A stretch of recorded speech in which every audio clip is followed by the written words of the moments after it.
डोंबिवलीतल्या अमुदान कंपनीमध्ये बॉयलर नव्हताच असा खुलासा कंपनीच्या बॉयलर विभागाच्या संचालकांनी केलेला आहे। कंपनीमध्ये बेकायदेशीर बॉयलर नव्हता, त्यामुळे बॉयलरमध्ये स्फोट झालेला नाही असं त्यांचं म्हणणं आहे। कंपनीत असलेल्या रिएक्टरमध्ये स्फोट झाल्याचंही त्यांचं म्हणणं आहे। दरम्यान या स्फोटामध्ये आतापर्यंत 8 जणांचे मृतदेह सापडलेले, आज 3 मृतदेह सापडलेत। शोध मोहीम अजूनही सुरू आहे, मात्र एक धक्कादायक खुलासा आता कंपनीच्या संचालकांकडून केला जातोय। बॉयलर विभागाच्या संचालकांनी हा एक मोठा खुलासा केलाय।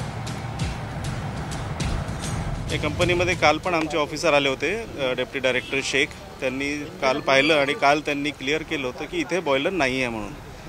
इथे आम्ही आता आज सकाळी पण व्हिजिट केली की अनऑथोराइज बॉयलर कुठला चालू होता का असं पाहण्यासाठी, तर इथे अनऑथोराइज बॉयलरसुद्धा नाही आहे आणि या कंपनीमध्ये जो स्फोट झालेला आहे तो रिएक्टरचा स्फोट झालेला आहे। Dombivli MIDC Amudan company reactor blast प्रकरणामध्ये कंपनी मालकांना अटक होण्याची शक्यता आहे। पोलीस सूत्रांकडून ही महत्त्वाची माहिती मिळते।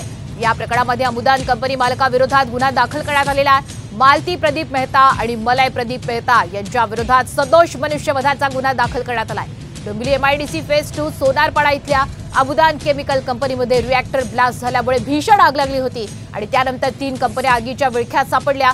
मेहता पेट, केजीएन केमिकल आणि सप्तवर्ण याशिवाय होंडाई शोरूमला आगीची झळ बसली आहे।